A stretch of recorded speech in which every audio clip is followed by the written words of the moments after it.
let you know, even though it's my first time that we're like meeting virtually, Right. Someone sent me Throw Baby maybe 2 months ago.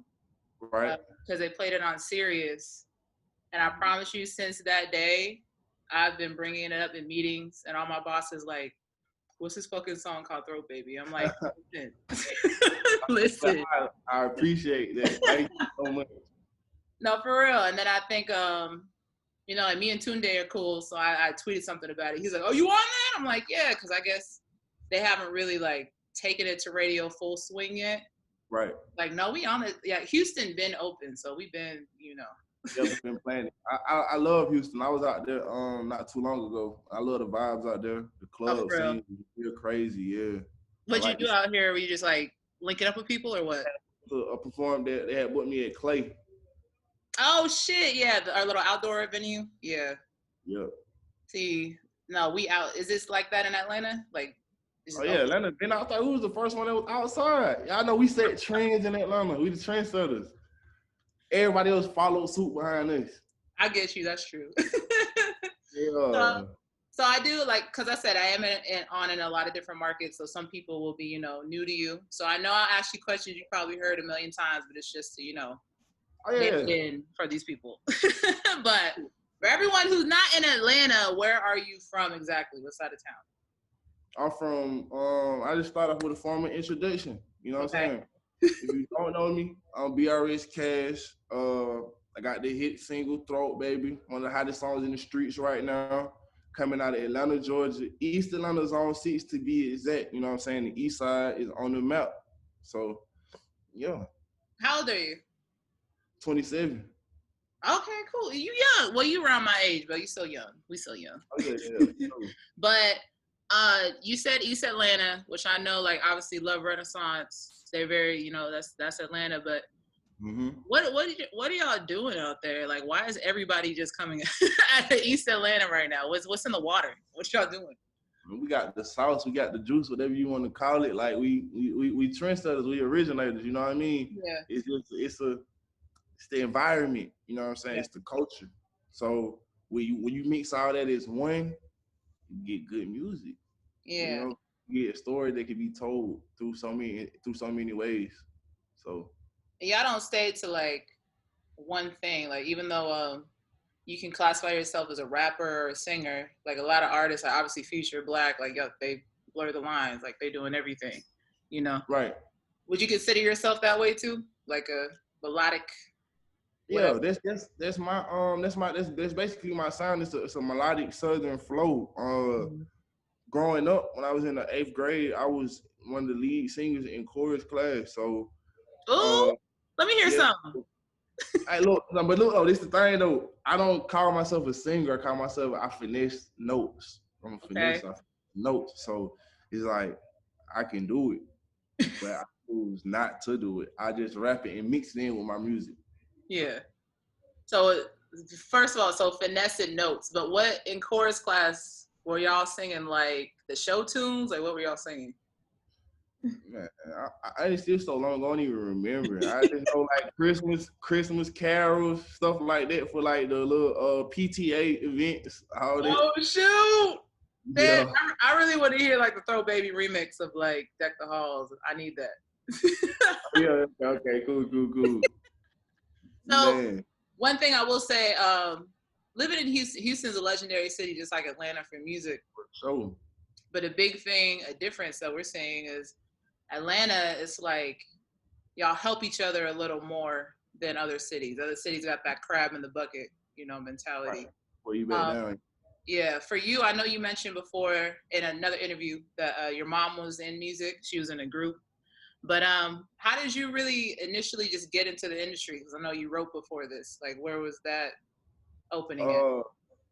My cousin was in a big rap group. So from over at Street Exec. So I came from when Street Exec was first started. Street Exec, you know what I'm saying? Before they got when they got Travis Porter, before they got 2 Chainz and Dolph and all them, I was over there with them as they was building artists up, and I just sat in the background and looked at certain things, learned the game a little bit, and played my role. you know what I'm saying, from in the back scene. And I just did a lot of hooks. I was doing a lot of writing at the time and just dipping, dabbing, moving around, touching hands with different people. So I done been at this for about 10 years now. So I done been in it for 10 years. So it took 10 years for me to pop as an artist myself. So is there anything, any projects or songs you can mention that you've touched, or you just keeping it? Yeah, I just keep it back. But I mean, if you go on live mixtape, if you want to look at like hooks or stuff that I was publicly announced on, like the live mixtape, type in Kash Kash, because that was my name before I changed it to BRS Kash. Because growing up, you know what I'm saying, you didn't think you had to trademark a name. So as I finally got on, or somebody else already had the name trademark. So my entertainment is Bankroll Society. So BRS, and I just put BRS in front of Kash. So it's basically, you know, branding and marketing my entertainment as well as my name at the same time. And Bankroll Society is just a society of people getting money. Like me and my friends, we getting money. Yeah. So BRS Kash. Yeah, because I obviously, like, when the song came out, it says BRS Kash, but everyone that I know in Atlanta calls you Kash Kash. And I was like, no, his name is BRS Kash on Apple Music. You know, everybody says Kash Kash. Yeah, they're like, no, that's Kash Kash. I'm like, okay. And then I look up Kash Kash, a whole other person, and I'm like, bro, like, what? like a whole other person pop up? Huh? A whole other person pop up? Yeah, but I typed in Kash with a C. And then they're like, no, it's with a K. And I'm like, oh, okay, y'all doing a lot right now. But it makes sense. That was a smart move. changing your name. Okay, so first of all, Throat Baby, I thought was like very, very new because I just heard it like a few months ago. Right. But it's actually been out for almost a year, right? Yep. Like it's all. So can you talk about like the journey of just kind of, I guess, marketing? Like how did it blow up over that year? Me and my friends, you know what I'm saying, which is my management. I grew up with them. They were some of the biggest party promoters in Atlanta. So we just did a whole lot of groundwork before the quarantine started. We did a lot of groundwork, moving around from club to club, touching a lot of hands. And people just start asking, like, what's this song? You know what I'm saying, that we keep hearing. You know what I'm saying? Every DJ in Atlanta was playing it. Like, what is this song? And I finally dropped it. And when I finally dropped it, quarantine hit, which shut everything down. So I couldn't do the footwork that, you know what I'm saying, that I was used to doing. So we just got on Instagram with it. And like every Instagram live video that a girl danced to, they started dancing to the song. You know what I'm saying? This was just organic. Yeah. So from that, it just started to grow. And I want to say the name change slowed it down a little bit too, because some folks don't even know this is back out. Crazy. They don't know, but they're like, man, why is it not on Apple Music? Because they're still looking up Kash Kash. But as far as before the label, it was doing like crazy numbers already. You know what I'm saying? Organically. And then once I did the name change and it came off of Apple and all that, kind of slowed the process down a little bit. But then I got the deal and we started to, you know what I'm saying, build it up again. So there's a lot of footwork. Yeah. What is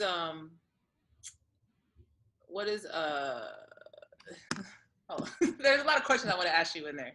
So one, what made you sign? Because I love LVRN obviously, but like what made you decide to finally go with the major and the Atlanta crew? I wanted somebody that was home based, and I wanted some people that were fully interested in me as an artist and just not a song. And I had a lot of different other options, but as far as the other options, LVRN was the best one. And I'm glad that I took that initiative to go with them because they got the best interest in me. You know what I mean? Yeah. So I just felt like it was time, especially in the time of a pandemic. It was stuff, like we said, we couldn't do the footwork that we was doing on our own. So we needed that bigger push, you know what I'm saying? And they're very experienced. I like how they treat their artists. I like the way that they move and things that they do. So it was only right. And they was right up the street. I tell Tuesday all the time, like, I love how y'all just let your artists do whatever the fuck they want. Like, you know, they wilding on Twitter, like, all right, cool. Like, whatever. So when I heard the song, someone sent it to me, because I guess it played on Sirius XM. and they're like, yo, listen to the song. And they wrote the lyrics out. They're like, you ever heard the song Throat Baby? I'm like, no. And they sent it to me. And I let it was on Apple Music. I let it play. And by the time you got to the chorus, I was like, this shit catchy. Like, but I was listening to the words, and me being in radio, and I'm a programmer, I'm like, no way we playing this on radio. Like, this is too, you know. But then, WAP comes out, and I'm like, well, you know what I'm saying? Like, how they gonna procrastinate on me when that's even worse than mine? But I did switch it though a little bit to Go Baby. No, and you know what? I had the conversation with my PD, Louis V, at 105.3 at the iHeart station in Atlanta. And I was like, you heard the song, right? He's like, yeah. It's like, but we play the Go Baby version. And I listened to it, and it just hurt my heart because it doesn't hit the same when it's not saying. Yeah, when it's not saying Throat Baby, right? Yeah, when it's not saying Throat Baby, I'm like, it's not. And then when I introduce it, I'm like, yeah, I got that Throat Baby. Like, I can't say Throat Baby technically because I'm on at like 10 a.m. in the morning. It's like, Ashley, wilding out. Like, it's 10 it's, like, it's 10 o'clock in the morning. Like, you tripping. But how did you know? Because you said you were a writer and you did hooks and stuff with people. How did you know that song was like your song? Why? When you heard it, were you like, this would sound good for someone else? Or you like, nah, this my shit? Like, I didn't even know. I was in Orlando when I sent it to my homeboy them, and they was like, bro, this it. Like, this is it. And I'm like, all right. And then they sent me a video of girls dancing in the Sprinter. And they was like, man, they want this song now. You got to finish it. You got to finish it. Because I ain't even finished the song. It was just there. Playing around, yeah. Yeah. So from that point there, it was just like, you know what I'm saying, it was go time. I got back to Atlanta, I finished it and sent it out. You know what I'm saying? With not knowing like what it would do. And the fact that it's doing that, like, it's bringing so much light to my soul. Like, I was so happy. I also want you to know I took a lot of side eyes because I'm like the youngest program director in our company in Urban. So like when I get on calls with my superiors, they're like 50, 60. You know, they've been doing this for a while. And they're like, Ashley, what song you like? I'm like, you heard that Throat Baby? And they like, the fuck? Like, and then like, you know, it takes them a while, but I think like a month ago, I was like, yo, this Go Baby song, me and Louis V, we're like, you know, it's Atlanta, it's popping, it's hot, you know, like, get ready. And we got our, you know, our other stations in New York and LA, they're like, it's all right. And I'm like, watch. I'm like, watch your DJ start playing that shit. Like, it's gonna blow up. But the only thing we don't like is just like, it just hits harder when it's the unedited version. It just yeah, for sure. Yeah. But ain't nothing we can do about that. They that's how it is. They're like, you gotta have something that's marketable. So I'm like, man, I like Throat Baby. You feel me? Yeah. So, if y'all want me to do that, then I do that. So I did a compromise. I didn't want to compromise on it, but I compromised with them on it and gave them the clean version. Listen, I said I introduced it as Throat Baby once, and I got like yelled at. I was like, it's 11 a.m. Nobody wants to hear that. Like, you gotta say the edited version. But with this song coming out, you signed the deal. Do you already have like a collection of work ready? You still working on joints? Or like, what's coming next? What's after Throat Baby? I work every day.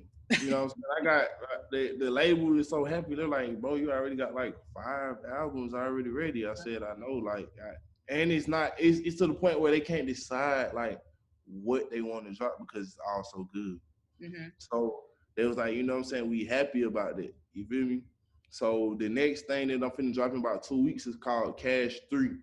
Okay. And basically KASH 3 is 3 bodies of work, 3 songs that you know what I'm saying, gonna put out to give more music out. And it's gonna be, I got a song on there with Tusi, got another song on there called Shake, and I got the Throat Baby remix coming on there.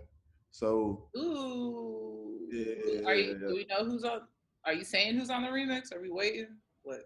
Oh, it's just gonna drop. With this, yeah. Y'all just gonna have to deal with it. I will say, if it is this person, a few weeks ago, the baby was playing your song and singing it on his IG story, and I wrote him. I was like, yo, because I tagged him in it, and he was like, yo, you like this song? I'm like, yeah, you need to be on the remix, but he didn't say nothing back. So if he does pop up on the remix, I'm on my finder's fee. That's all I'm saying. That's all I'm saying. Because I did say he needs to be on that. But yeah. Other than that, I saw another interview you did where you said the inspiration about the song was from your two best friends. Is that what you, or like a girl best friend you had, pretty much? Yeah, but don't get that mixed up. No. You good. Don't get that mixed up. So one of my best friends who passed away, she talking on the front of the song.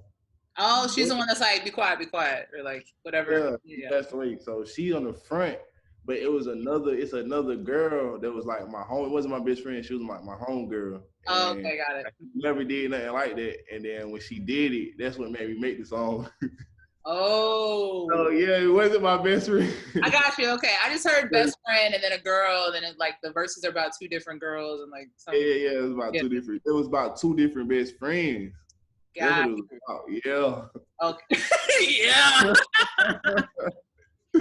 Yeah. So, well, rest in peace to the person you said that had passed away. But are you still in contact with the other girl, or y'all cool? That's that one of them, but the other girl boyfriend ended up blocking me after he seen like the messages and stuff like that. So ain't no dude about to be friends with no dude who called his girl a throw baby, like nationally. That's not. It's cool, you know. She done made me rich, and you can have her. It's tough. It's tough out here. Oh well. Well, you know what? I appreciate you. I heard good things about you from Tunde and everybody at Justice and everybody over there. All right. I'm very cool with Love Renaissance. So every artist they get got to come to Ashley. So family. I appreciate you, but you know, you said it's Kash 3. That's what we're getting. Yep, Kash 3. Okay. And there's a date for that, or just you dropping it? I want to know. I think they need to say November 13th is what I was thinking, but it's one of them. It's one of them days in November. But so either way, we'll have it, you know, to listen to while we avoiding our family at Thanksgiving. Like, oh yeah, New Music November. Yes, sir. All right. Well, anything else coming from you that we should be looking out for? Any videos, visuals? Oh, yeah, the visuals, all the visuals. So those 3 songs is actually gonna be coming out too. So we're in the process of doing that. What else? I got like a wine. I got a wine tasting video because I'm like a wine connoisseur. You know what I'm saying? I don't like hard liquor. Okay. Yeah, I don't like hard liquor, so I got a wine series coming out. You know what I'm saying? So I got a lot of different things on the way. You know what I'm saying? Wine. I would have never pegged you for that, for a wine connoisseur. And I just started getting into wine. Yeah, like you know, I had a ratchet background, so we was drinking brown liquor at like 15. But me too. Yeah, me too. So I don't look. It's all good. You know, I never really liked hard liquor like that, but I did drink it for like. Because everybody else was drinking it. Yeah. So it's like. Yeah, I might go to the club, like, here, get this. But then I'm like, I got turned on to the wine. And I started sipping it, and I like the buzz. It don't give me that hard drunk. It give me that light buzz that I just like feel like I'm floating. I feel good. That's you know what I'm saying? I can feel focused. Yeah. And it's grown and sexy the way you just put it in the glass and you hold it. You just look so sophisticated. You know what I'm saying? So I'm like, yeah, you spin it around, you smell it, squeeze it in your mouth. I'm like, okay. I can get used to this, you know. So teach me something about wine, since you're a little more educated about it. What is your preferred? Are you red? Are you white? Well, they always say that the red is good for the blood cells, good for the blood. But me personally, I don't really like the bitterness of the red, but it's starting to grow on me. I might drink I like to drink Moscato. I like white Zinfandel. Okay, come through, suburban white woman. Okay. Yeah, I tried the Pinot Grigio, but I don't really like the Pinot Grigio like that. So. Do you have a preferred brand, or you just like whatever? Yo, I just be sipping. You know what I'm saying? If it tastes right, it's right. We gotta go to the club so I can see you. Like, can I get a white Zinfandel? Because the bottle of Moscato, please. Like, what? A bottle of Moscato. No, I just started. Like, I'll go to the liquor store and I'll just ask like the workers like what's good, but they'll always give me something really sweet, and I don't really like that all the time. But yeah, I tried Stella Rose for the first time the other day. So Stella Rosa. Yeah, Stella Rosa Peach, something like that. I have that. They sent it. They sponsored me, so I do have that. But it's really really sweet. So like when you're talking about like the Cabernets and all that shit, like I don't know the difference in those. So we'll see. We'll figure it out. Yeah, I'm still learning all that too. So that's on the videos. You know, be learning a little bit about all of it. So okay, come through BRS Kash and this wine tasting.